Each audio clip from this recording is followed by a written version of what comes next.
Aku dihina, si miskin, oleh ibu mertuaku sendiri. Tepat di hari adik iparku menghadiahkannya sebuah mobil mewah, ayah mertuaku juga berkata, "Rumah dan tanah ini untuk adikmu. Kamu tidak akan dapat apa-apa dariku."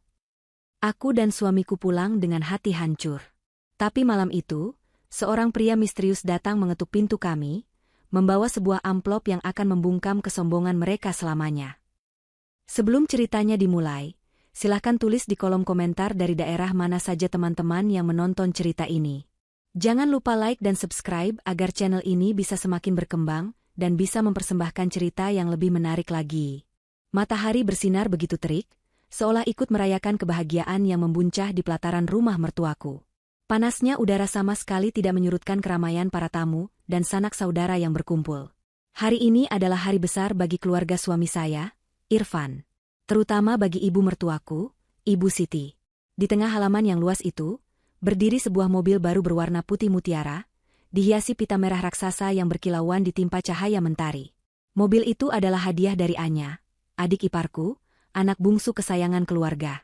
Suara decak kagum dan pujian silih berganti terdengar, menjadi musik latar bagi senyum bangga yang tak pernah lepas dari wajah Ibu Siti dan Bapak Budi. Saya berdiri di samping Irfan, sedikit di belakang kerumunan, mencoba tersenyum meski hati terasa gamang. Kami datang membawa bingkisan buah-buahan dan beberapa kue basah kesukaan ibu, hadiah yang kini terasa begitu kerdil dan tidak berarti jika dibandingkan dengan mobil mewah di depan kami. Anya, dengan gaun mahalnya yang terlihat kontras dengan daster sederhana yang saya kenakan, melangkah maju dengan anggun. Ia mengambil kunci mobil dari dalam kotak beludru, lalu menyerahkannya kepada Ibu Siti. "Ini untuk ibu," ucapnya dengan suara manja yang selalu berhasil meluluhkan hati kedua orang tuanya. Supaya ibu tidak perlu lagi kepanasan kalau mau pergi ke pengajian atau arisan. Ibu Siti langsung memeluk Anya erat-erat, air mata haru membasahi pipinya. "Ya Tuhan, Nak, terima kasih banyak. Kamu memang anak ibu yang paling berbakti, paling mengerti orang tua," isaknya di antara pelukan.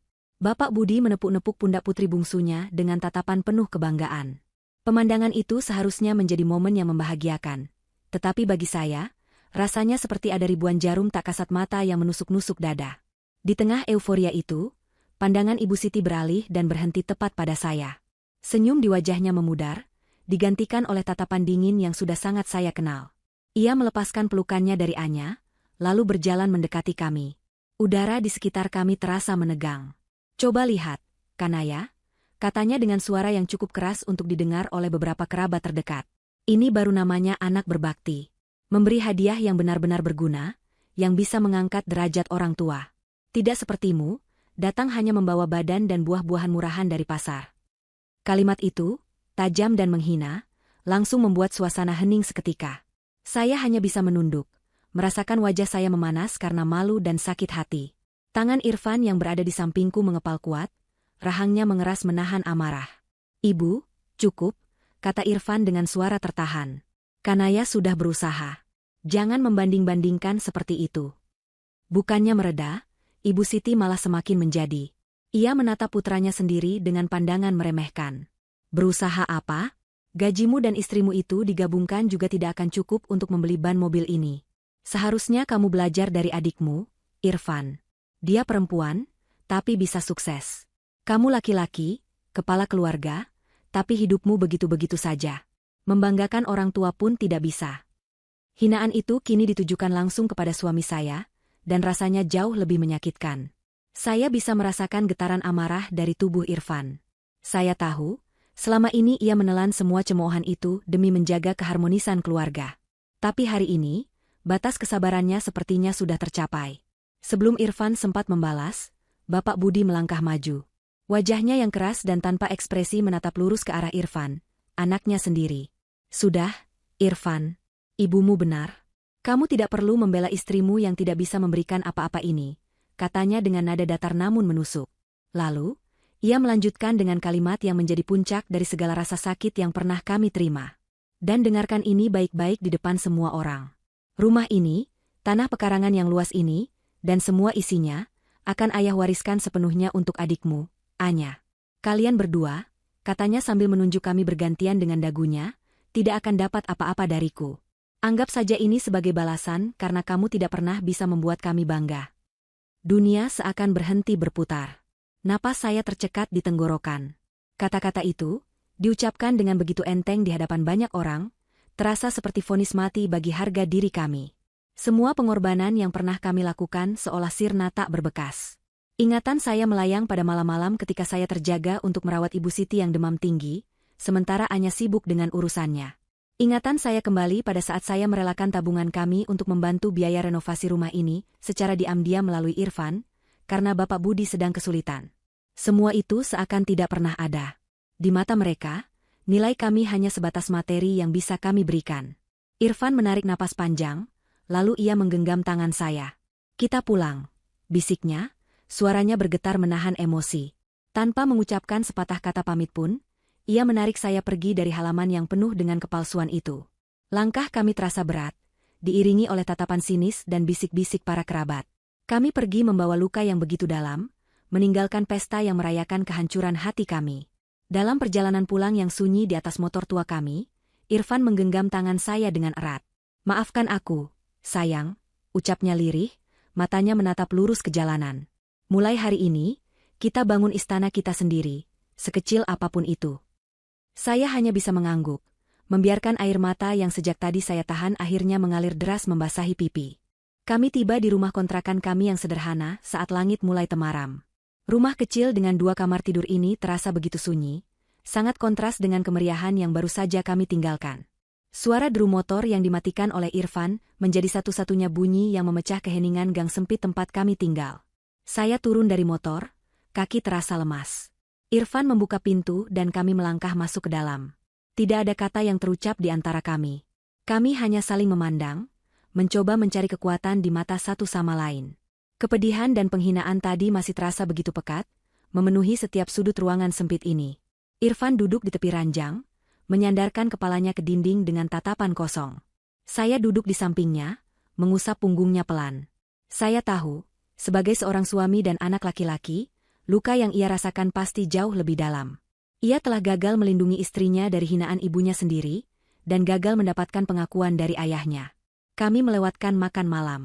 Tak ada satupun dari kami yang berselera. Waktu berjalan begitu lambat, detik demi detik terasa seperti sayatan pisau yang mengiris kesunyian. Kami hanya duduk berdampingan dalam diam, larut dalam pikiran dan luka masing-masing. Di luar, malam semakin larut. Suara jangkrik dan embusan angin malam menjadi musik pengiring kesedihan kami. Tepat saat jam di dinding menunjukkan pukul 11 malam, keheningan itu tiba-tiba pecah oleh suara ketukan di pintu depan. Tok, tok, tok. Ketukan itu terdengar sopan, tidak terburu-buru, namun cukup tegas untuk membuat kami terkejut. Siapa yang bertamu selarut ini? Kami tidak sedang menantikan siapapun. Irfan bangkit dengan ragu, tatapannya bertanya-tanya. Saya mengikutinya dari belakang.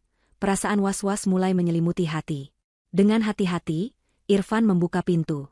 Di ambang pintu, berdiri seorang pria parubaya yang belum pernah kami lihat sebelumnya. Penampilannya sangat rapi dan berwibawa. Ia mengenakan kemeja batik lengan panjang yang mahal dan celana bahan yang disetrika licin. Wajahnya tenang, dengan sepasang kacamata yang bertengger di hidungnya, memberikan kesan cerdas dan terpelajar.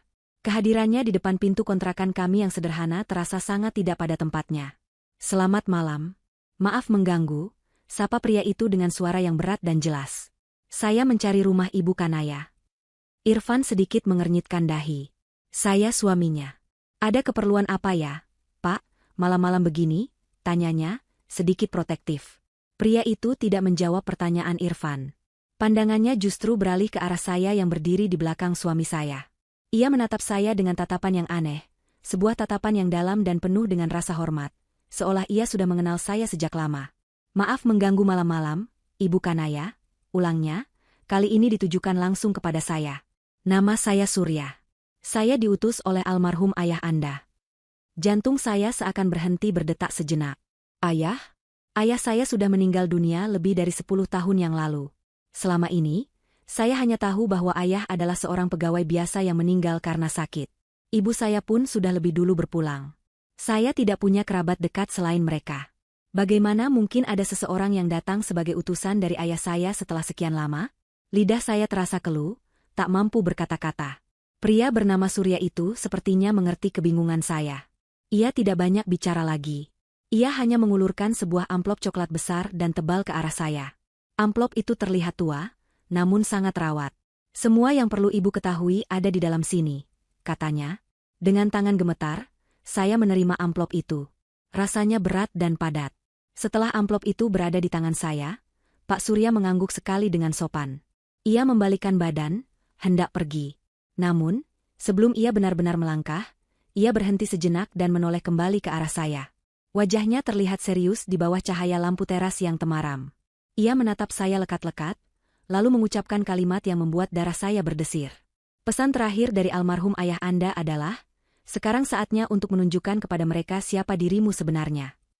Semua jawaban yang ibu butuhkan ada di dalam amplop itu. Setelah mengatakan itu, Pak Surya benar-benar pergi, langkah kakinya terdengar menjauh dan menghilang di telan kegelapan malam. Pintu pun saya tutup perlahan. Saya dan Irfan masih berdiri mematung di ruang tamu. Kami saling berpandangan, tak percaya dengan apa yang baru saja terjadi. Kemudian, pandangan kami sama-sama tertuju pada amplop coklat tebal yang ada di genggaman saya. Amplop misterius yang mungkin akan mengubah takdir kami selamanya. Ruang tamu sempit itu terasa seakan menyusut, dipenuhi oleh ketegangan yang begitu pekat hingga sesak untuk bernapas. Saya dan Irfan masih terpaku, menatap amplop coklat di tangan saya seolah-olah benda itu adalah sebuah artefak dari dunia lain. Bunyi detak jam dinding yang biasanya menenangkan kini terdengar, seperti hitungan mundur menuju sesuatu yang tidak kami ketahui. Tangan saya gemetar hebat saat mencoba membuka segel amplop yang merekat kuat. Kertasnya yang tebal dan sedikit rapuh di tepiannya, menandakan usianya yang sudah tidak muda lagi. Irfan duduk begitu dekat di samping saya di sofa usang kami. Bahunya menempel di bahu saya, memberikan kekuatan tanpa kata. Saya bisa merasakan napasnya yang tertahan, sama seperti napas saya sendiri. Akhirnya, dengan sekali tarikan napas panjang, saya berhasil merobek bagian atas amplop itu. Isinya lebih dari yang saya duga. Di bagian paling atas, tergeletak sepucuk surat yang ditulis tangan di atas beberapa lembar kertas surat berwarna krem. Goresan tintanya sedikit memudar, namun tulisan tangan yang rapi dan berwibawa itu masih bisa terbaca dengan sangat jelas. Di bawah surat itu, ada setumpuk dokumen tebal yang dijilid rapi, masing-masing dengan kop surat resmi dan meterai. Jantung saya berdebar semakin kencang. Saya mengesampingkan tumpukan dokumen itu untuk sementara, dan memfokuskan seluruh perhatian saya pada surat itu. Surat dari ayah saya. Bacalah, bisik Irfan, suaranya serak. Saya mengangguk, lalu mulai membaca baris pertama dengan suara yang bergetar. Untuk putriku tercinta, Kanaya. Jika kau membaca surat ini, itu berarti Pak Surya telah menjalankan amanah terakhirku dengan baik. Dan itu juga berarti, kau telah sampai pada titik di mana kesabaranmu diuji hingga batasnya. Maafkan ayah, nak. Maafkan ayah karena menyimpan rahasia sebesar ini darimu sepanjang hidupmu. Ayah tahu, kau pasti punya banyak sekali pertanyaan. Biarkan surat ini yang menjawabnya untukmu. Air mata sudah mulai menggenang di pelupuk mata saya.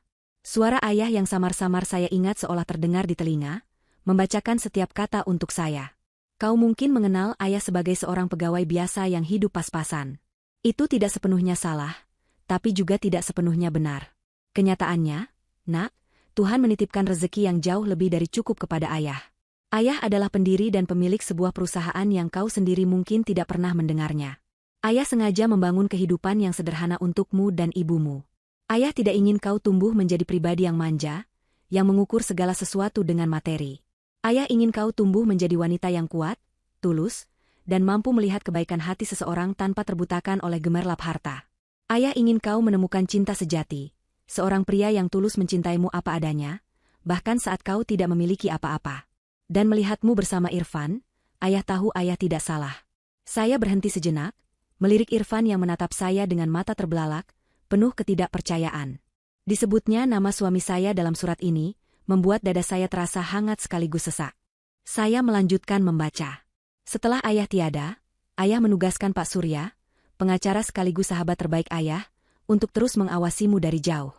Jangan marah padanya, nak, dia hanya menjalankan permintaan ayah. Kami tahu semua tentangmu. Kami tahu saat kau bekerja keras untuk menyelesaikan kuliahmu. Kami tahu saat kau merelakan cincin pernikahanmu untuk biaya pengobatan ibumu. Dan ya, kami tahu betul bagaimana perlakuan keluarga suamimu kepadamu. Setiap hinaan, setiap cemoohan, setiap kali mereka merendahkanmu karena status sosialmu, ayah tahu semuanya. Hati ayah hancur setiap kali mendengar laporan dari Pak Surya, namun ayah harus menahan diri. Ayah sengaja menunggu.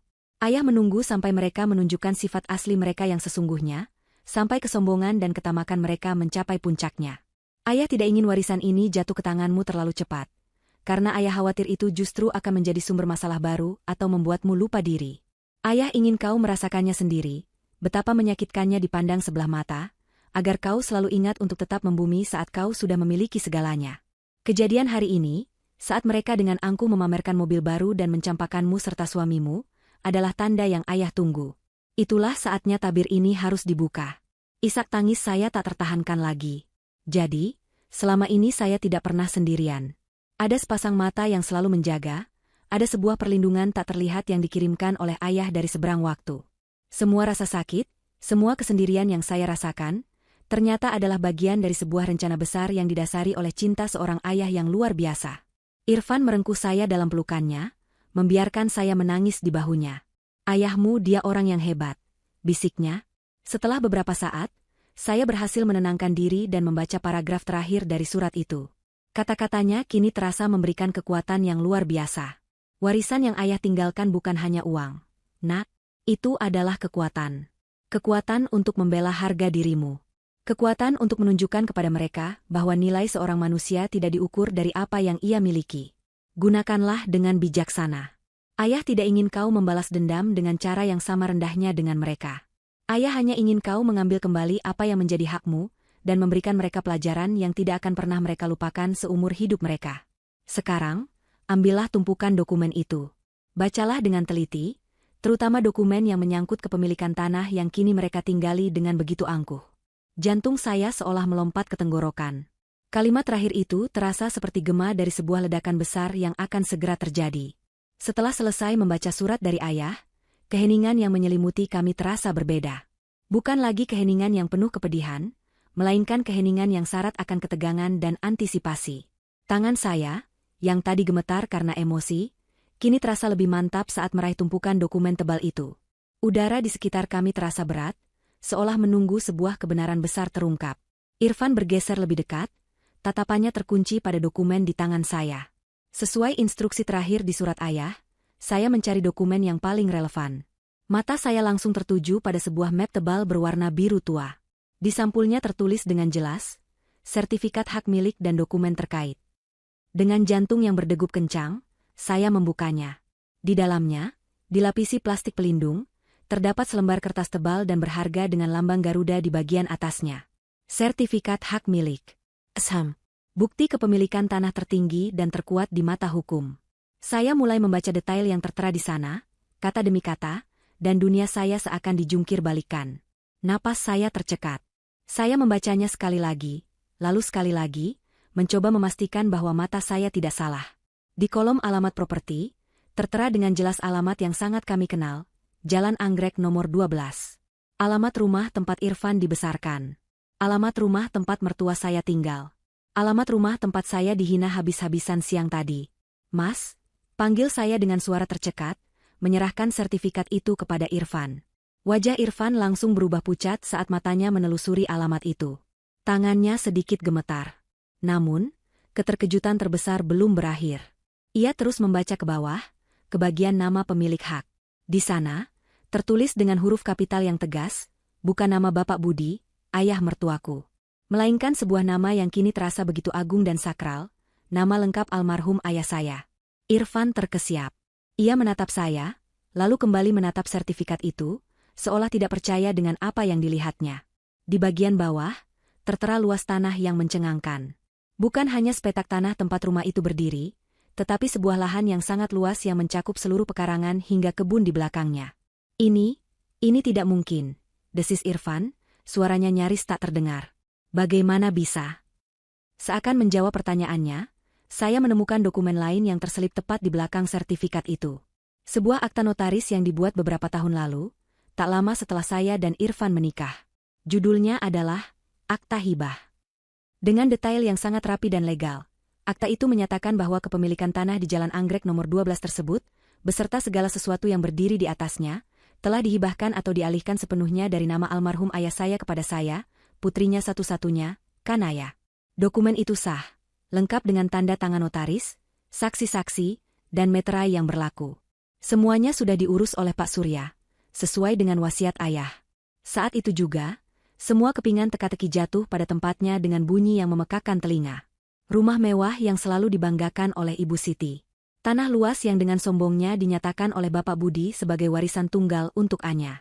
Aset keluarga yang mereka gunakan sebagai senjata untuk mengintimidasi dan merendahkan kami. Semuanya, ternyata, bukanlah milik mereka. Mereka hanya menumpang. Mereka tinggal di atas tanah yang secara hukum adalah milik saya. Wanita yang mereka sebut, si miskin, setiap hari. Ironi ini begitu pahit, begitu telak, hingga rasanya seperti sebuah lelucon kosmik yang kejam.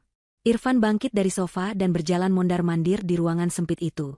Tangannya terkepal, wajahnya memerah menahan gejolak emosi yang luar biasa. Saya bisa melihat kilatan berbagai perasaan di matanya. Ada keterkejutan, tentu saja.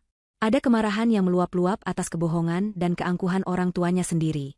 Mereka menghina istri yang dicintainya, sementara mereka hidup dalam kenyamanan di atas properti milik istri tersebut. Sebuah penghinaan yang berlapis-lapis. Namun, di antara semua itu, saya juga melihat sesuatu yang lain di mata Irfan. Sebuah kilat kelegaan. Sebuah percikan kekuatan. Tali kekang tak kasat mata yang selama ini mengikatnya pada rasa bersalah dan kewajiban buta kepada orang tuanya, kini telah putus. Ia tidak lagi berada di posisi yang lemah. Kami tidak lagi lemah. Ia berhenti berjalan dan menatap saya. Tatapan yang berbeda dari sebelumnya. Ada rasa kagum, rasa hormat yang baru, dan sebuah tekad yang membara. Mereka tinggal di rumahmu, Kanaya, katanya, mencoba mencerna kenyataan itu. Selama ini mereka menghinamu di bawah atap rumahmu sendiri. Saya hanya bisa mengangguk, masih terlalu terkejut untuk bisa merangkai kata. Rasa sakit dari penghinaan tadi siang masih ada, tetapi kini rasa sakit itu mulai bercampur dengan perasaan yang aneh. Bukan rasa ingin balas dendam, tetapi sebuah kesadaran akan kekuatan yang baru saja saya dapatkan. Kesadaran bahwa permainan ini telah berubah total. Kami bukan lagi bidak catur yang bisa disingkirkan seenaknya. Kami adalah pemilik papan caturnya. Irfan mendekat, berlutut di hadapan saya dan memegang kedua tangan saya. Tatapannya begitu lekat dan serius, seolah ia baru benar-benar melihat saya untuk pertama kalinya. Jadi, ucapnya dengan suara yang dalam dan penuh penekanan. Rumah yang katanya akan diwariskan untuk Anya, sebenarnya adalah milikmu. Pertanyaan itu menggantung di udara, bukan lagi sebagai sebuah keraguan, tetapi sebagai sebuah penegasan atas takdir baru kami yang baru saja dimulai. Malam itu, tidur menjadi kemewahan yang tidak bisa kami jangkau. Kontrakan kecil kami yang biasanya menjadi tempat peristirahatan, kini berubah menjadi ruang strategi yang senyap namun penuh gejolak. Setelah keterkejutan awal mereda, kami menghabiskan sisa malam dengan duduk berdampingan di sofa, surat dan tumpukan dokumen terhampar di atas meja kopi di hadapan kami. Kami membacanya berulang kali, seolah mencoba meyakinkan diri bahwa semua ini bukanlah mimpi. Setiap kata dalam surat ayah terasa meresap ke dalam tulang sumsum saya, mengubah rasa sakit menjadi kekuatan, dan mengubah keputusasaan menjadi sebuah tujuan yang jelas. Irfan, suamiku, adalah pilar kekuatanku malam itu. Saya melihat perubahan besar dalam dirinya. Laki-laki yang beberapa jam lalu terlihat hancur dan kalah, kini tatapannya tajam dan penuh perhitungan. Ia tidak lagi melihat saya sebagai korban yang perlu dikasihani, melainkan sebagai seorang ratu yang baru saja menemukan kembali mahkotanya yang hilang. Kita harus melihat semuanya, kata Irfan sekitar pukul 2 pagi. Suaranya mantap. Ia menunjuk pada dokumen-dokumen lain di dalam amplop besar itu, yang tadi kami kesampingkan karena terlalu fokus pada masalah rumah. Dengan hati-hati, kami mulai memeriksa satu persatu. Rahang kami nyaris jatuh ke lantai. Ternyata, tanah dan rumah di Jalan Anggrek itu hanyalah puncak dari sebuah gunung es.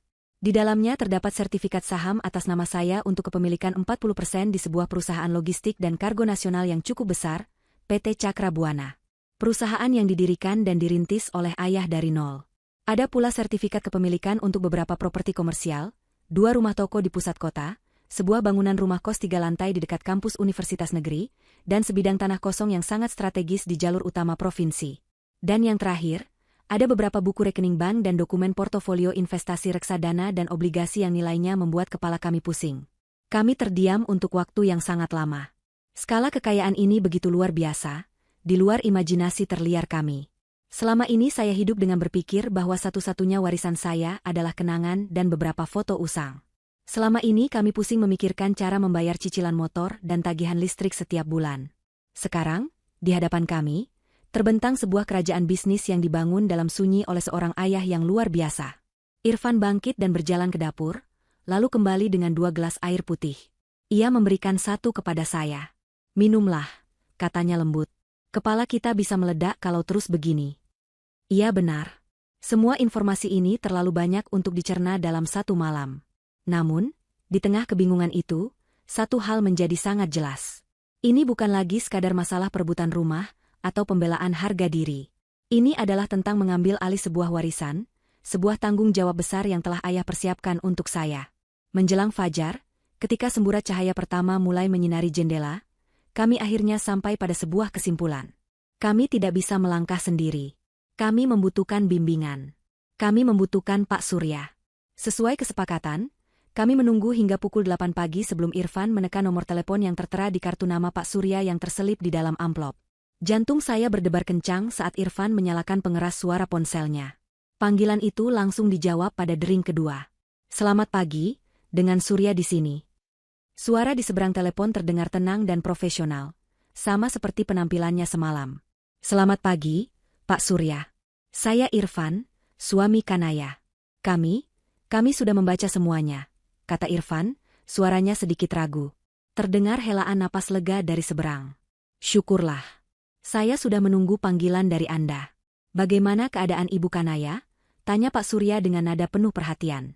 Saya memberanikan diri untuk menjawab. "Saya baik-baik saja, Pak. Hanya sangat terkejut. Terima kasih sudah menjaga amanah ayah saya selama ini. Itu sudah menjadi tugas dan kehormatan bagi saya, Bu Kanaya. Almarhum ayah Anda adalah orang yang sangat baik dan bijaksana. Beliau sangat menyayangi Anda," balas Pak Surya. "Saya yakin sekarang Anda punya banyak sekali pertanyaan, terutama mengenai properti di Jalan Anggrek." Pak Surya kemudian menjelaskan semuanya dengan sangat detail dan jernih.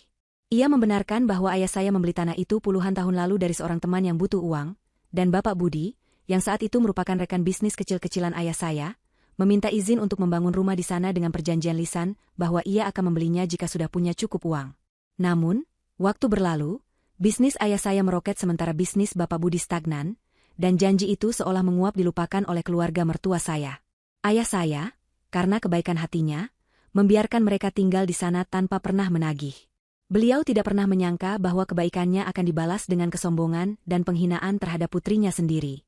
Secara hukum, posisi ibu sangat kuat. Kepemilikan ibu absolut dan tidak dapat diganggu-gugat, jelas Pak Surya. Sekarang, pilihan ada di tangan ibu. Kita bisa menempuh beberapa jalur. Pertama, jalur hukum yang tegas. Kita bisa langsung melayangkan surat perintah pengosongan lahan. Ini cara tercepat, namun akan menimbulkan konflik terbuka yang sangat besar. Kedua, jalur negosiasi. Kita kirimkan pemberitahuan resmi mengenai status kepemilikan, lalu mengundang mereka untuk berdiskusi. Mungkin mereka ingin membeli tanah itu dengan harga pasar, atau membuat perjanjian sewa. Ketiga, ibu bisa memilih untuk tidak melakukan apa-apa, tapi saya rasa setelah kejadian kemarin, opsi ini tidak relevan. Saya dan Irfan saling berpandangan. Otak saya berputar cepat, menimbang setiap pilihan. Opsi pertama terasa begitu menggoda. Bayangan wajah sombong Ibu Siti dan Bapak Budi saat menerima surat pengusiran melintas di benak saya. Itu akan menjadi pembalasan yang setimpal. Tapi kemudian, saya teringat kembali pesan ayah di dalam suratnya. Ayah tidak ingin kau membalas dendam dengan cara yang sama rendahnya dengan mereka. Ayah saya adalah orang yang berkelas, orang yang bijaksana. Saya adalah putrinya, dan saya harus menghormati prinsipnya. Saya tidak akan mengusir mereka. Saya tidak akan membuat Irfan berada di posisi harus melihat orang tuanya terusir ke jalan. Tapi, saya juga tidak akan membiarkan perbuatan mereka berlalu begitu saja tanpa konsekuensi. Mereka harus belajar. Mereka harus merasakan bagaimana rasanya tidak memiliki kuasa. Sebuah ide mulai terbentuk di kepala saya.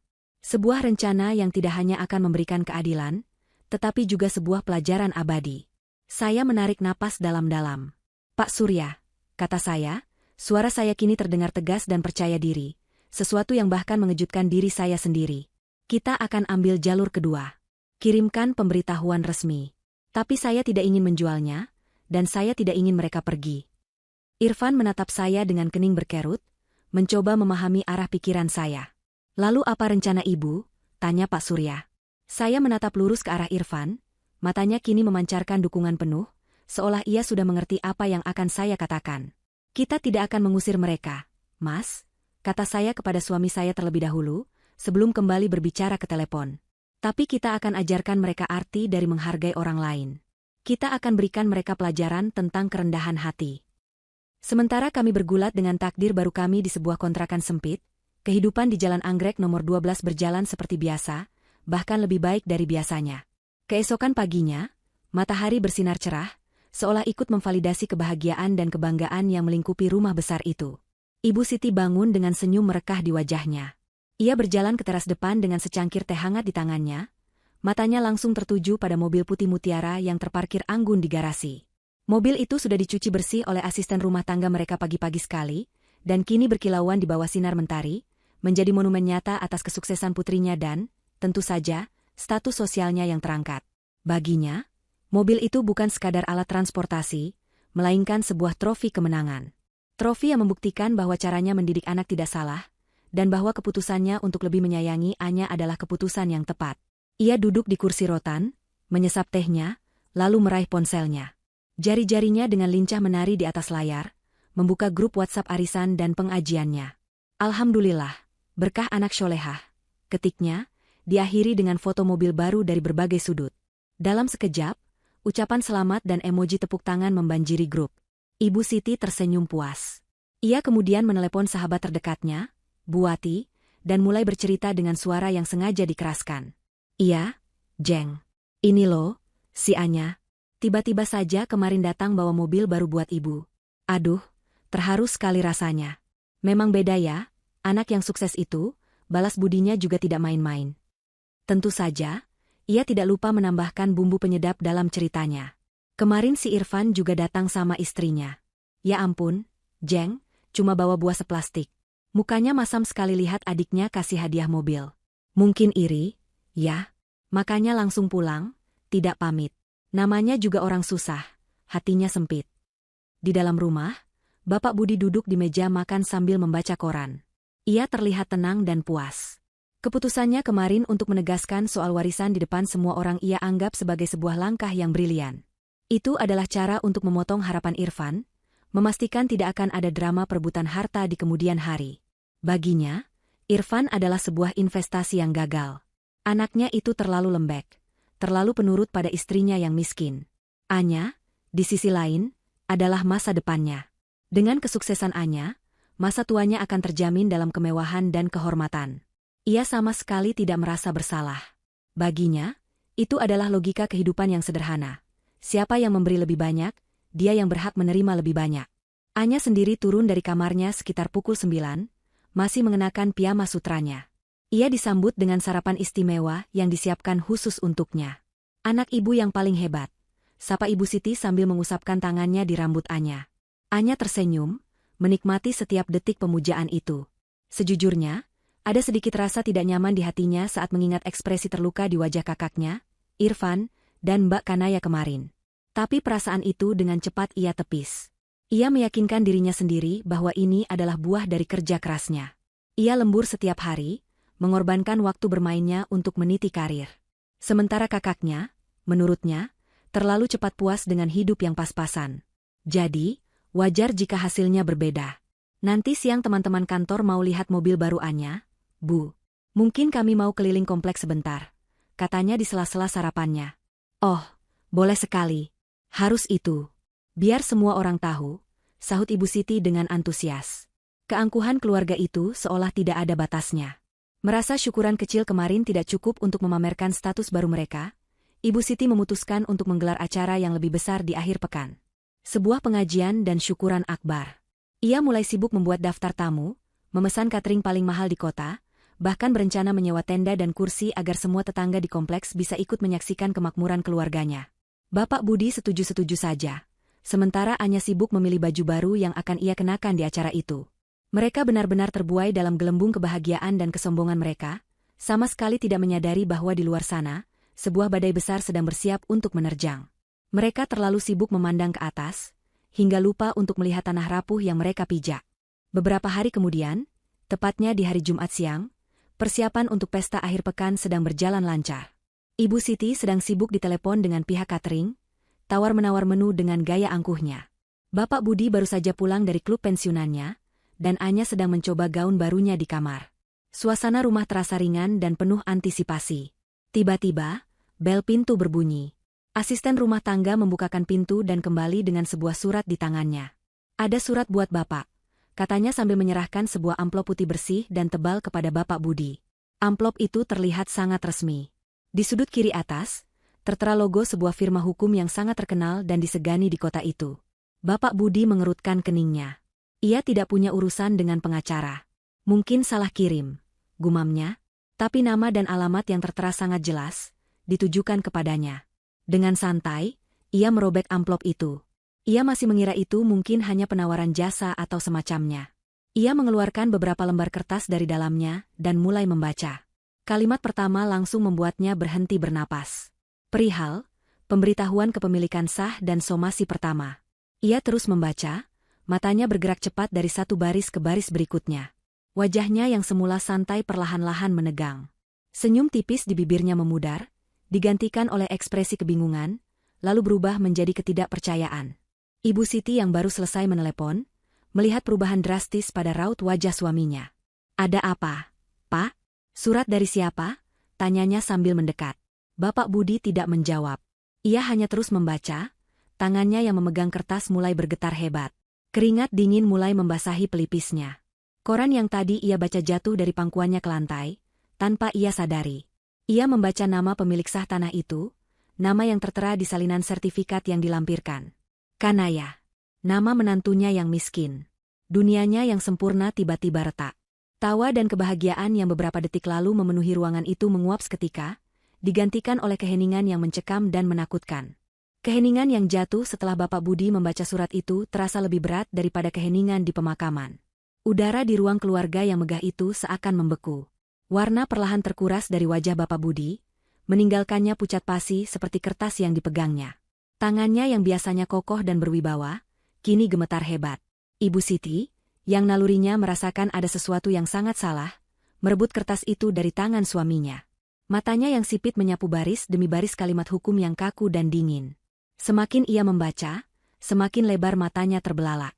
Bibirnya yang tadi sibuk menyombongkan diri, kini terkatup rapat, lalu mulai bergetar. Tidak mungkin, desisnya, suaranya serak seolah tercekik. Ini pasti penipuan. Akal-akalan si miskin itu. Dia mau menipu kita. Teriakan Ibu Siti yang melengking memecahkan kebekuan. Ia melemparkan kertas-kertas itu ke lantai seolah benda itu adalah bara api. Kurang ajar. Perempuan tidak tahu diuntung. Sudah bagus kita izinkan anak kita menikahinya. Sekarang dia mau merebut rumah kita? Amuknya, berjalan mondar-mandir seperti singa betina yang terluka. Anya, yang mendengar keributan dari kamarnya, turun dengan tergesa-gesa. Ia melihat ayahnya yang terduduk lemas di sofa dengan tatapan kosong dan ibunya yang histeris. "Ada apa, Bu? Pak?" tanyanya panik. Ibu Siti menunjuk tumpukan kertas di lantai dengan jari gemetar. "Lihat itu. Lihat perbuatan kakakmu dan istrinya. Mereka mengirim surat pengacara, bilang kalau rumah ini milik mereka. Mereka mau mengusir kita dari rumah kita sendiri." Anya memungut kertas-kertas itu. Sebagai seorang profesional muda yang lebih melek hukum daripada orang tuanya, ia membacanya dengan lebih saksama. Keningnya berkerut dalam. Ia melihat kop surat dari firma hukum ternama itu. Ini bukan lelucon. Tapi logikanya menolak untuk percaya. Ini pasti ada kesalahan. "Bu, mana mungkin? Kita sudah tinggal di sini puluhan tahun. Kakek yang membangun rumah ini," kata Anya, mencoba menenangkan ibunya sekaligus dirinya sendiri. "Pasti Irfan dan istrinya itu memakai dukun atau guna-guna. Pasti mereka memalsukan dokumen." Seru Ibu Siti lagi, logikanya sudah ditelan oleh emosi dan kebencian. Bapak Budi akhirnya bersuara, nadanya berat dan penuh amarah yang tertahan. "Ini bukan guna-guna. Ini penghinaan." Ia bangkit berdiri, tubuhnya yang biasanya tegap kini terlihat sedikit membungkuk karena beban keterkejutan. Wibawanya sebagai kepala keluarga tercoreng di depan mata istri dan putrinya. Rasa malu dan murka bergejolak di dalam dadanya. Ia tidak bisa menerima kenyataan bahwa menantu perempuan yang selalu ia pandang sebelah mata, kini berani menantangnya secara terbuka. Ini bukan lagi soal tanah. Ini soal kekuasaan dan harga diri. Ia meraih ponselnya dari saku. Biar ayah yang bicara dengan anak durhaka itu. Geramnya. Jari-jarinya menekan layar dengan kasar, mencari nama kontak Irfan. Di kontrakan kami, ponsel Irfan yang tergeletak di meja bergetar hebat. Nama, ayah, tertera di layar. Kami saling berpandangan. Inilah saatnya. Irfan menarik napas panjang, menguatkan hatinya, lalu mengangkat panggilan itu dan menyalakan pengeras suara. Belum sempat Irfan mengucapkan salam, semburan amarah langsung meledak dari seberang. "Irfan, apa maksudmu semua ini?" teriak Bapak Budi, suaranya bergema bahkan melalui pengeras suara ponsel yang kecil. "Kamu pikir ayah ini bodoh? Kamu kirim surat pengacara sampah itu untuk mengancam orang tuamu sendiri. Hah? Dasar anak tidak tahu diri. Dididik seperti apa kamu oleh istri miskinmu itu?" Saya bisa melihat rahang Irfan mengeras, buku-buku jarinya memutih saat ia mengepalkan tangan. Tapi matanya menatap saya, dan di sana saya melihat sebuah janji untuk tetap tenang. Ia menarik napas sekali lagi sebelum menjawab. "Ayah, tenang dulu," ucap Irfan, suaranya luar biasa tenang dan datar. Ketenangan itu justru terdengar seperti minyak yang disiramkan ke api. "Tenang katamu? Kamu suruh ayah tenang setelah kamu mencoba merampok rumah kami. Di mana otakmu, Van?" balas Bapak Budi, napasnya tersengal-sengal karena amarah. "Kami tidak mencoba merampok apapun, ayah," lanjut Irfan, nadanya masih sama. "Dan itu bukan ancaman." Ia berhenti sejenak, memberikan jeda yang terasa begitu panjang dan berat. "Itu adalah kebenaran." Hening. Di seberang sana, kami hanya bisa mendengar suara napas Bapak Budi yang memburu. Kata-kata Irfan yang sederhana dan lugas itu, menghantamnya lebih keras daripada teriakan manapun. Karena di dalam hatinya, meski ia menyangkalnya sekuat tenaga, ia tahu bahwa firma hukum sebesar itu tidak akan bergerak tanpa dasar yang kuat. Ada keraguan yang mulai merayap, menanamkan benih ketakutan yang dingin di dalam dirinya. "Kebenaran katamu," desisnya. "Sejak kapan istrimu itu punya hak atas tanah ini? Jangan mengarang cerita." "Sejak awal," jawab Irfan tegas. "Tanah itu milik almarhum ayah Kanaya. Dan sekarang, secara hukum, tanah itu adalah milik Kanaya. Ayah dan ibu hanya menumpang di sana selama ini." Setiap kata yang diucapkan Irfan adalah sebuah palu godam yang menghancurkan benteng kesombongan yang telah dibangun Bapak Budi selama puluhan tahun. Kebenaran itu terlalu pahit untuk ditelan. Tidak ada lagi yang bisa ia katakan. Berdebat dengan fakta adalah hal yang sia-sia. Dengan sebuah geraman frustrasi yang tertahan, ia membanting teleponnya. Panggilan itu terputus. Di rumah besar itu, Bapak Budi melempar ponselnya ke sofa dengan kasar. Wajahnya merah padam. Dia membenarkannya, katanya kepada Ibu Siti dan Anya. Dia berpihak pada istrinya. Keputusasaan kini mulai bercampur dengan amarah di wajah Ibu Siti. Anya pun tampak pucat, pikirannya berpacu cepat. Namun, kesombongan yang sudah mendarah daging tidak mudah untuk dihilangkan. Mereka memilih jalan yang paling mudah, penyangkalan total. "Sudah ayah bilang, ini pasti penipuan besar," kata Anya, mencoba terdengar yakin. "Mereka pasti menyuap orang di kantor pertanahan. Kita tidak boleh takut. Kita lawan saja." Bapak Budi, yang harga dirinya terluka parah, mengangguk setuju. Ia membutuhkan sesuatu untuk dipegang, dan gagasan perlawanan terdengar lebih baik daripada menerima kekalahan yang memalukan.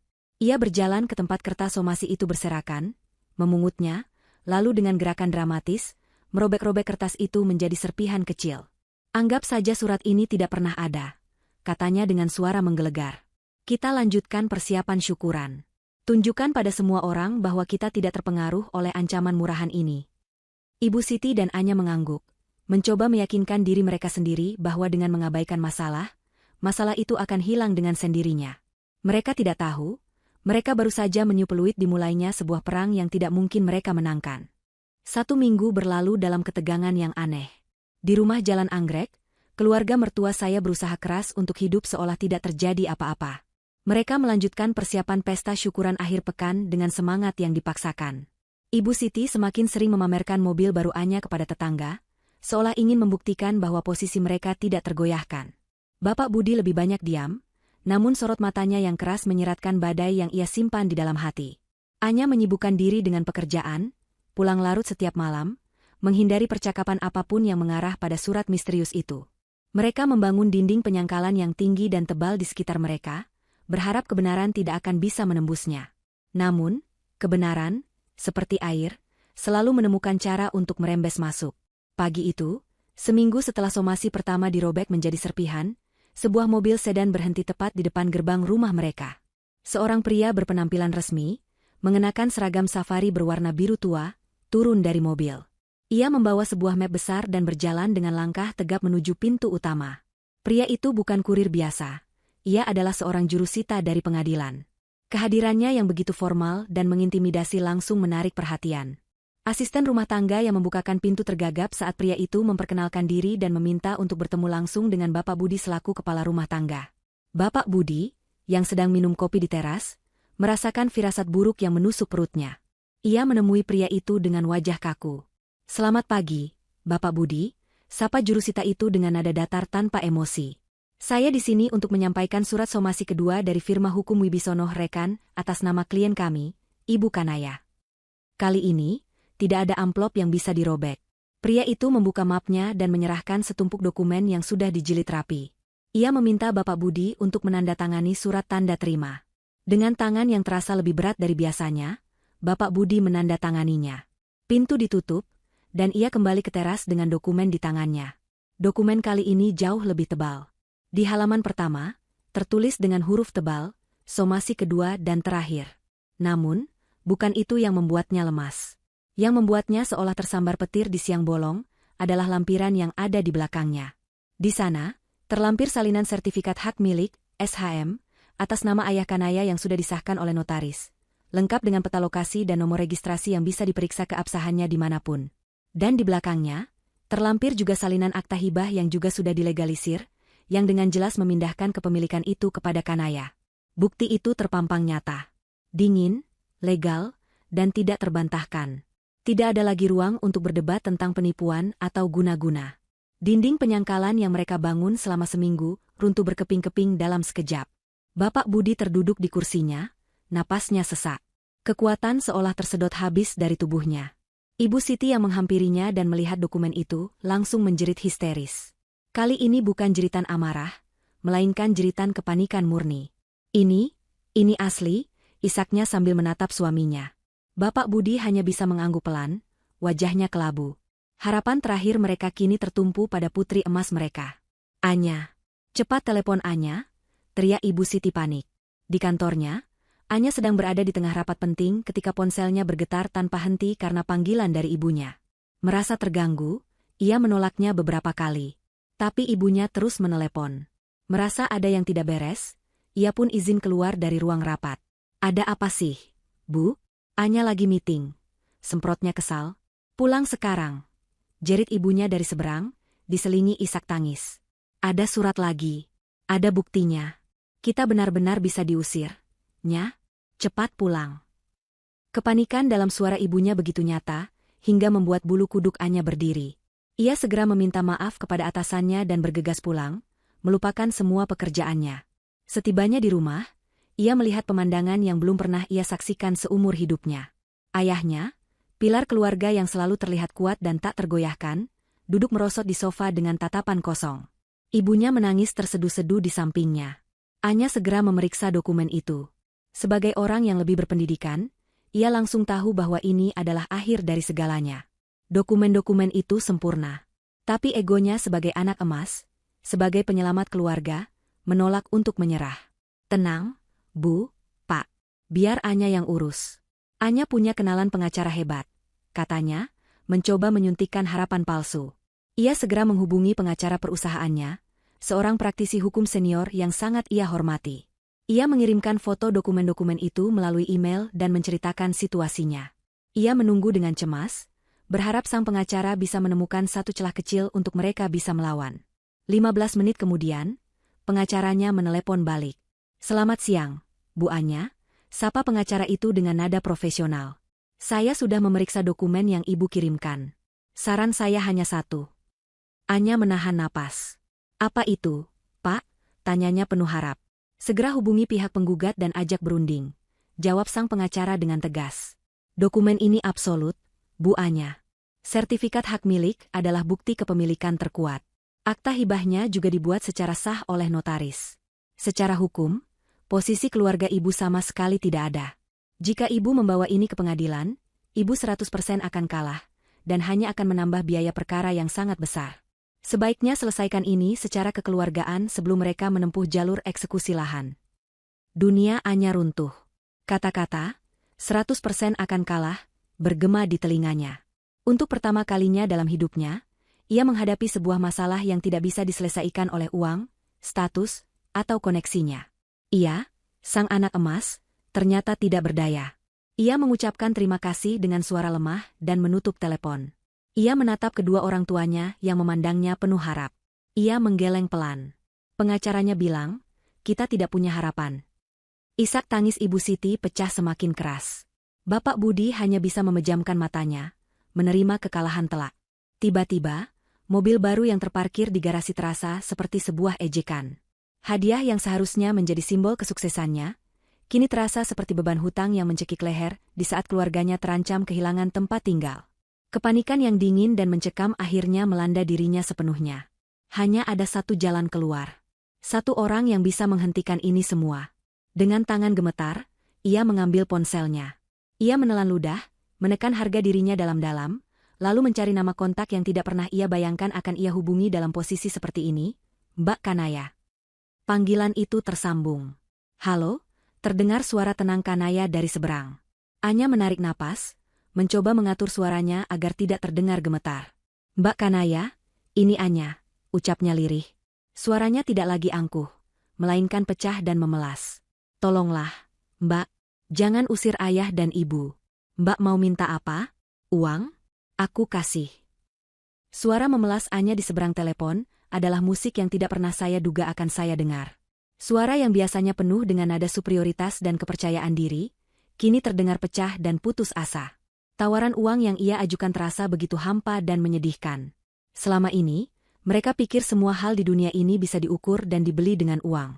Ironisnya, kini mereka mencoba membeli kembali harga diri mereka dari orang yang tidak pernah mereka hargai. Saya membiarkan keheningan menggantung sejenak, membiarkan Anya merasakan betapa tidak berdayanya ia saat ini. Irfan, yang duduk di samping saya, menatap saya dengan tatapan yang menyerahkan semua keputusan di tangan saya. Ia telah melepaskan beban baktinya yang buta, dan kini sepenuhnya berdiri di sisi kebenaran, di sisi saya. Bukan uang yang kami mau, Anya, jawab saya akhirnya, suara saya tenang dan dingin, kontras dengan kepanikannya. Datanglah ke kantor Pak Surya besok pagi jam 10.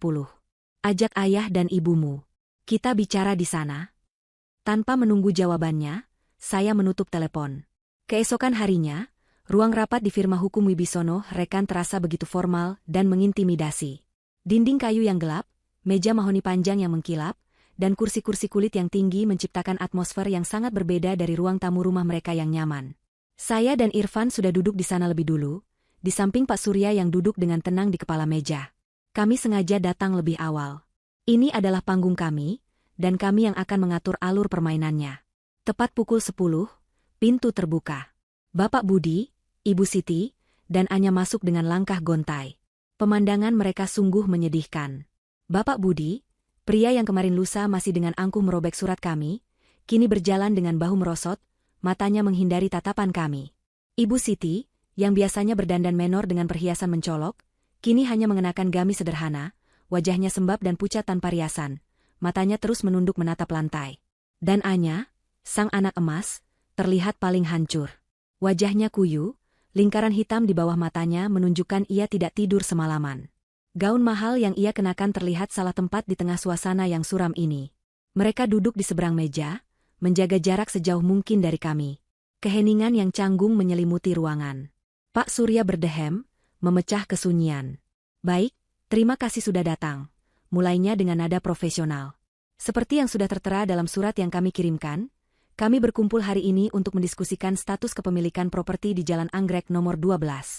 Klien kami, Ibu Kanaya, sebagai pemilik sah, ingin menyelesaikan masalah ini secara kekeluargaan. Kata, pemilik sah, dan klien kami, diucapkan dengan penekanan yang jelas, menegaskan posisi kami yang berada di atas angin. Ibu Siti mulai terisak pelan. Bapak Budi menatapnya dengan tajam, menyuruhnya diam, namun ia sendiri tidak berani mengangkat wajahnya untuk menatap kami. Anya yang pertama kali memberanikan diri untuk bicara. Mbak Kanaya, Mas Irfan, mulainya dengan suara serak. Kami minta maaf. Kami benar-benar tidak tahu. Kami mengaku salah. Tolong jangan ambil rumah itu. Itu satu-satunya tempat tinggal kami. Ia lalu melirik ayahnya.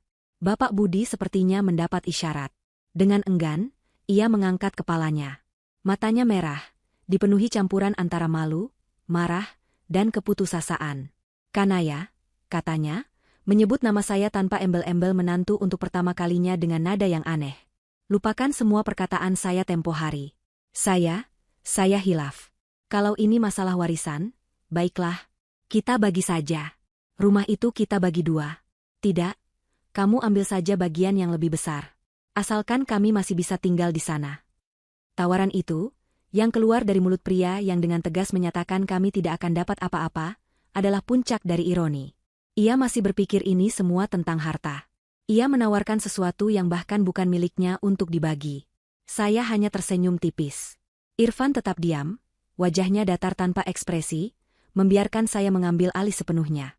Ibu Siti, melihat kami tidak merespons, tiba-tiba bangkit dari kursinya, berjalan memutari meja dan bersimpuh di samping saya. Sebuah tindakan dramatis yang membuat kami semua terkejut. Kanaya, ibu mohon, nak, isaknya sambil mencoba meraih tangan saya. Maafkan semua perkataan ibu. Maafkan ibu yang sudah menghinamu. Ibu memang salah. Tapi tolong, kasihani kami. Kami sudah tua, mau tinggal di mana lagi kalau kamu usir. Air matanya membasahi lantai marmer yang dingin. Pemandangan seorang ibu mertua yang begitu sombong kini bersujud di kaki menantunya yang ia sebut, si miskin, adalah sebuah karma yang begitu telak. Saya tidak merasa kasihan, tetapi juga tidak merasa puas. Yang saya rasakan hanyalah kehampaan. Ternyata serendah ini mereka saat kekuasaan mereka dicabut. Saya menarik tangan saya dengan lembut dari jangkauannya. Duduklah, Bu, kata saya dengan tenang. Ibu Siti kembali ke kursinya dengan lunglai, dibantu oleh Anya. Semua mata kini tertuju pada saya, menunggu vonis akhir. Saya menarik napas panjang, mengumpulkan semua kekuatan yang telah saya bangun selama beberapa hari terakhir. Selama saya menikah dengan Mas Irfan, saya memulai, suara saya terdengar jelas dan mantap di ruangan yang senyap itu, tidak pernah sekalipun saya mengharapkan harta dari kalian. Tidak pernah terlintas di benak saya untuk meminta warisan atau menuntut bagian apapun. Saya menatap lurus ke mata Bapak Budi.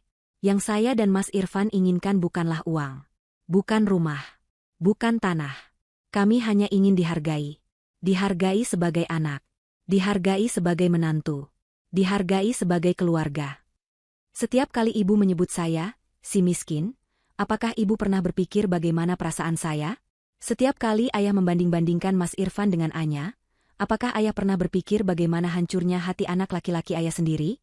Kalian merayakan kemewahan di atas tanah milik saya, sambil menghina saya dan suami saya di depan semua orang. Kalian pikir, luka seperti itu bisa dibayar dengan uang atau permintaan maaf yang terpaksa? Suara saya sedikit bergetar karena emosi, namun saya berhasil mengendalikannya. Mereka semua menunduk, tidak ada yang berani membantah. Mereka tahu semua yang saya katakan adalah kebenaran. Saya tidak akan mengusir kalian, lanjut saya. Ruangan itu terasa sedikit lebih ringan. Mereka mengangkat kepala mereka dengan secercah harapan di mata mereka. Kalian boleh tetap tinggal di rumah itu. Ibu Siti hampir saja menangis lega. Tapi saya belum selesai. Saya memberikan jeda, menatap mereka satu persatu, memastikan mereka memahami keseriusan dari kalimat saya berikutnya. Tapi, ada satu syarat. Harapan di wajah mereka kembali meredup, digantikan oleh ketegangan. Mereka menunggu. Saya menatap lurus ke arah Ibu Siti, wanita yang telah memberikan saya luka paling dalam. Syaratnya, kata saya dengan penekanan di setiap kata, Ibu dan Bapak harus menandatangani sebuah kontrak sewa resmi di hadapan notaris. Kalian akan menyewa tanah itu dari saya. Wajah mereka langsung pucat pasi. Status mereka akan berubah dari pemilik menjadi penyewa. Sebuah degradasi status sosial yang paling memalukan. Harganya tidak mahal, lanjut saya, mengabaikan ekspresi terkejut mereka. Hanya 1 juta rupiah sebulan. Saya tidak butuh uang itu. Uang itu akan langsung saya transfer ke panti asuhan setiap bulannya atas nama kalian. Saya berhenti sejenak, membiarkan mereka mencerna setiap detail dari rencana saya. Anggap saja biaya sewa itu sebagai pelajaran abadi untuk kalian. Pelajaran bahwa tidak ada di dunia ini yang gratis. Pelajaran bahwa semua yang kalian nikmati saat ini hanyalah titipan. Dan yang terpenting, Pelajaran untuk selalu menghargai orang lain, tidak peduli sekaya atau semiskin apapun mereka kelihatannya. Tidak ada negosiasi. Tidak ada ruang untuk tawar-menawar. Penawaran saya adalah sebuah keputusan final yang dingin dan mutlak. Di hadapan notaris yang dipanggil oleh Pak Surya, dengan tangan yang lebih berat dari batu, Bapak Budi dan Ibu Siti menandatangani kontrak sewa itu. Goresan pulpen di atas kertas meterai itu bukan hanya sebuah tanda tangan, melainkan sebuah simbol penyerahan total. Simbol hancurnya keangkuhan mereka. Mereka kini secara resmi adalah penyewa di rumah yang selama puluhan tahun mereka sebut sebagai milik mereka. Harga diri yang mereka bangun dengan susah payah, yang mereka pertahankan dengan menyakiti orang lain, kini lebur menjadi debu. Perjalanan pulang mereka dari kantor pengacara adalah perjalanan paling sunyi yang pernah mereka alami. Tidak ada yang bicara. Mobil mewah Anya yang biasanya terasa membanggakan, kini terasa seperti sangkar berjalan yang sempit dan menyesakan. Kehidupan di Jalan Anggrek berubah drastis. Dari luar, mungkin tidak ada yang berbeda. Rumah besar itu masih berdiri megah. Tapi di dalamnya, atmosfernya telah mati. Tawa dan senda gurau menghilang, digantikan oleh keheningan yang canggung.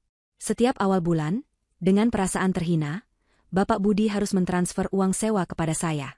Saya, seperti janji saya, langsung meneruskan bukti transfer itu ke grup WhatsApp keluarga dengan pesan singkat, uang sewa bulan ini sudah diterima dan disalurkan ke panti asuhan Kasih Bunda. Terima kasih. Pesan itu adalah pengingat bulanan yang menusuk. Sebuah tamparan tanpa suara yang terus-menerus mengingatkan mereka akan posisi mereka yang sebenarnya. Pesta syukuran akbar yang mereka rencanakan tentu saja dibatalkan dengan alasan yang dibuat-buat. Mereka terlalu malu untuk bertemu siapapun. Konsekuensi yang paling nyata menimpa Anya. Dengan harga diri orang tuanya yang hancur, semangat kerja mereka pun padam. Bapak Budi lebih banyak mengurung diri di kamar, dan Ibu Siti tidak lagi bersemangat mengikuti kegiatan sosialnya. Beban finansial keluarga, termasuk biaya hidup yang tinggi dan uang sewa bulanan, kini sepenuhnya jatuh ke pundak Anya. Gaji kantornya yang besar ternyata tidak cukup untuk menutupi semuanya. Dengan berat hati, ia harus membuat keputusan yang paling menyakitkan bagi egonya. Mobil putih mutiara, trofi kemenangannya, simbol baktinya, harus ia jual. Ia memasang iklan dengan perasaan malu yang luar biasa. Beberapa minggu kemudian, mobil itu laku dengan harga di bawah pasar karena ia butuh uang cepat. Hari saat mobil itu diambil oleh pemilik barunya, Ibu Siti menangis di dalam rumah seolah kehilangan seorang anak. Karma datang bukan dalam bentuk penderitaan fisik, melainkan dalam bentuk pencabutan simbol-simbol kebanggaan mereka, satu persatu. Sementara itu, di sisi lain kota, fajar baru menyingsing bagi saya dan Irfan. Kami tidak pernah sekalipun berpikir untuk pindah ke rumah besar itu. Rumah itu sudah terlalu penuh dengan kenangan buruk. Sesuai arahan Pak Surya, kami mulai mengelola aset-aset lain peninggalan ayah. Kami menjual beberapa portofolio saham dan menggunakan uangnya sebagai modal. Kami merenovasi rumah toko yang letaknya strategis dan membuka sebuah restoran keluarga dengan resep-resep warisan dari almarhumah ibu saya. Irfan, yang ternyata memiliki bakat terpendam di bidang manajemen, mengundurkan diri dari pekerjaan lamanya dan fokus 100% mengelola bisnis kami. Saya menangani bagian dapur dan keuangan. Kami bekerja keras dari pagi hingga malam, bukan karena terpaksa, tapi karena kami menikmati setiap prosesnya. Kami membangun sesuatu yang benar-benar milik kami. Rumah kos 3 lantai kami rapikan dan promosikan secara online, dan dalam beberapa bulan sudah terisi penuh, memberikan kami penghasilan pasif yang stabil. Kami belajar tentang investasi dari Pak Surya, menempatkan dana kami di instrumen yang aman dan menguntungkan. Perlahan tapi pasti, kerajaan bisnis kecil kami mulai terbentuk. Setahun kemudian, restoran kami sudah membuka cabang kedua. Dari keuntungan bisnis dan aset kami membeli sebidang tanah di sebuah kompleks perumahan yang asri dan tenang. Kami membangun rumah kami sendiri dari nol. Rumah itu tidak semegah istana di Jalan Anggrek, tapi setiap sudutnya dipenuhi dengan cinta, tawa, dan hasil kerja keras kami. Rumah itu terasa hangat dan hidup. Cerita ini ditutup pada suatu pagi yang cerah. Saya dan Irfan berdiri di teras belakang rumah baru kami, sambil memegang cangkir teh hangat. Dari sini, kami bisa melihat taman kecil yang kami tanami sendiri. Udara pagi terasa segar, dan kicau burung terdengar merdu. Kami telah melalui badai yang luar biasa, namun kami berhasil melewatinya dan keluar menjadi pribadi yang lebih kuat dan lebih bijaksana. Kami tidak hanya menjadi kaya secara materi, tetapi juga kaya dalam pengalaman, cinta, dan kedamaian hati. Kami telah memenangkan segalanya, bukan dengan merebut atau membalas dendam, tetapi dengan membangun kebahagiaan kami sendiri. Irfan merangkul pundak saya dan menatap saya dengan penuh cinta. Lihat, sayang, bisiknya. Istana yang kita bangun sendiri. Saya tersenyum dan menyandarkan kepala saya di bahunya. Kami telah membuktikan kepada dunia, dan yang terpenting kepada diri kami sendiri, bahwa nilai sejati seorang manusia tidak terletak pada warisan yang ia terima, tetapi pada apa yang ia bangun dengan tangan, hati, dan harga dirinya. Dan itu adalah akhir yang paling memuaskan dari segalanya.